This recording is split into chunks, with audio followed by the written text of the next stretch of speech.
operation. I mean, I can't say it's all my own work, because I had these very skilled programmers, technical programmers, like Ralph Pina and Art Rebel, who could write the software. I didn't have the time, I don't think, or the skill to actually write the software, although I could communicate with him. And that's where my background in computer science came in, because I knew what was possible, and I could specify to them, what I wanted them to do. So that was worth having that background. So Stel Pump, and then I did a lot of stuff with Stel Pump. I did a lot of clinical work with Stel Pump. I did a lot of training in the theatres. I don't know if Swanee worked with me in the theatre using the old Stel Pump. No, I definitely. You had several versions of that, isn't it? Yeah. Updates, upgrades. And then, of course, at that time, we had developed our own EEG machine. And that was also interesting, because this is an interesting piece of history. In 1992, suddenly a delegation from Somchem walked into my office. And they said, we have been instructions to diversify. Somchem, a division of the munitions manufacturer. This semi-state, Denel, it's a division of Denel. Now they had seen what was coming, that the ANC were going to take over the country. And they had received instructions from above that they must not just be manufacturers of weapons of mass destruction. They must diversify, and what could be better than getting into the medical technology. And they had a whole number of some very bright engineers at their disposal.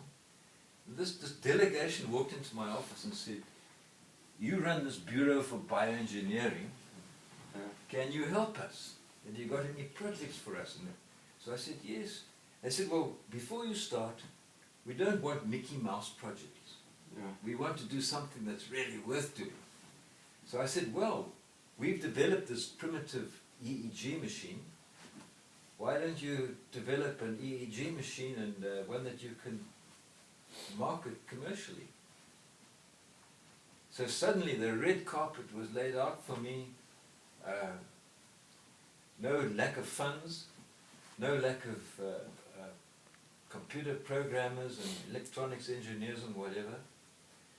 And in a very short time, we put together a IBM, well, at that time, a Microsoft-based EEG machine that did Fourier transfer form and all sorts of graphics,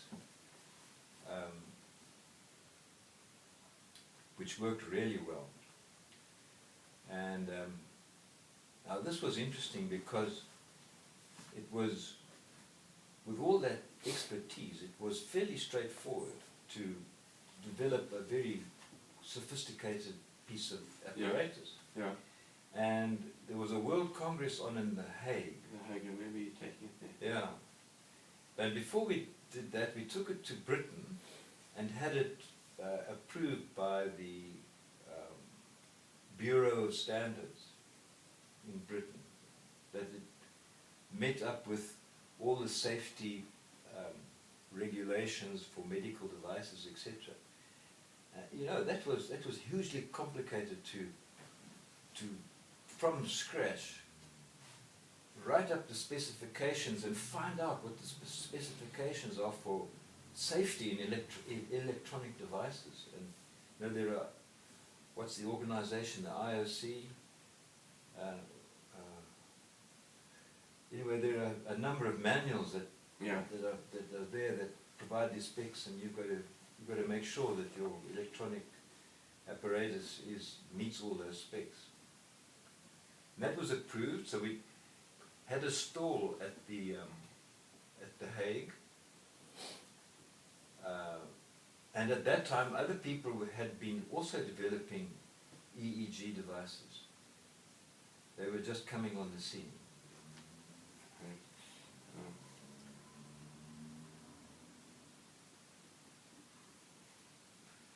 And so, you know, we did things like spectral edge, median frequency. Yeah. And I visited two pioneers in EEG monitoring and also TCI in Germany at the time, during that time. Yeah. Helmut Schwilden and Jürgen Schuttler. And they were very much, they had already started this long before I did. I actually got the idea from them when Arthur Bell wanted to do a project, and he eventually got his M thesis on developing this machine.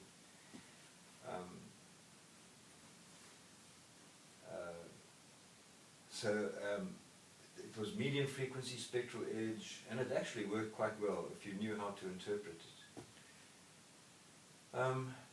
And there was a tremendous amount of interest from all over, guys from India and from all over, and the guys at the stand were taking down the names, etc. And then suddenly, when we got back to South Africa, the whole project fizzled out.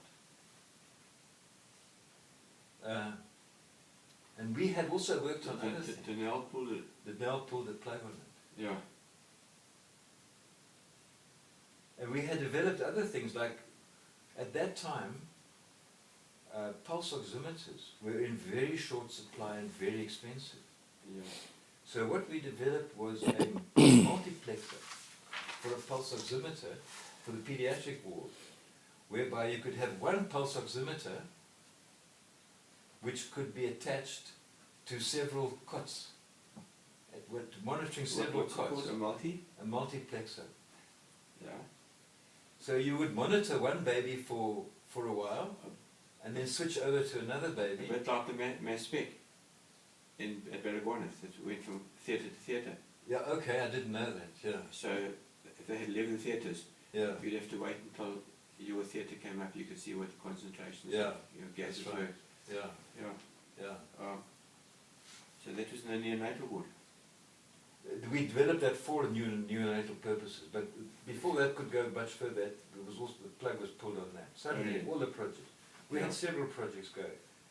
We had a project going that was started by Peter Fourie for monitoring newborn babies to detect, to prevent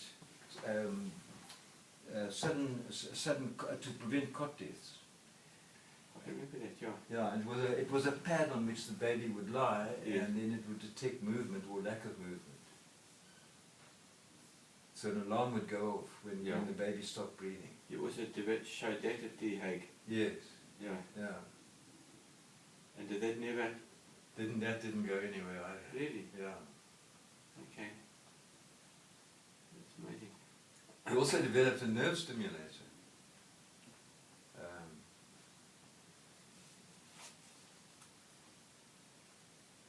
It was an apnea law. Mm. So these were all started by Denel, or encouraged by Denel, and then... Yeah, they were ideas that I had started, and they were official projects that were running. Yes. And then I can't remember what year it was, but it was, I think, just before the elections they pulled the plug on it. Plus and minus 1993. 94, yeah. 94. Yeah.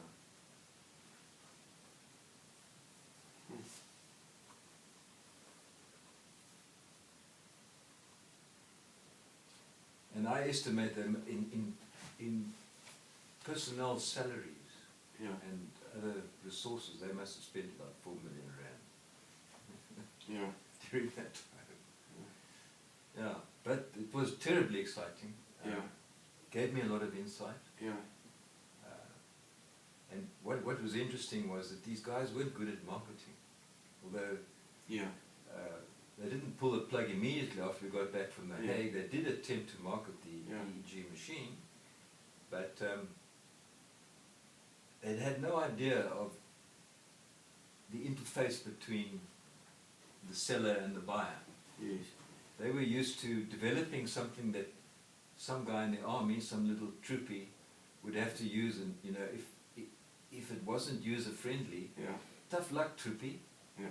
Go for it. You do it, like we say. Yeah. Yeah. That was the attitude.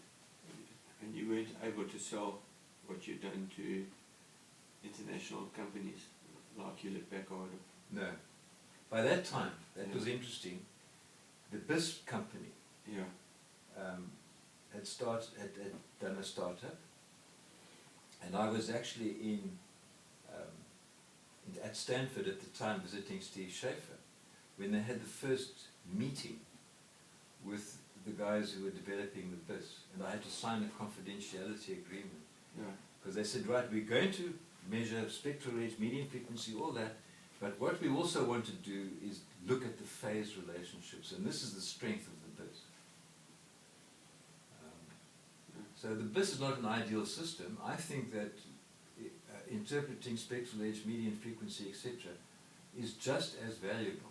Yeah. But of course, the BIS got all the marketing behind it Yeah. and all that. So, yeah, Right. No, thanks, Jeff. yeah. That's not all. It's still lots. Yeah, no, sure, I realise that. Right. So, yeah.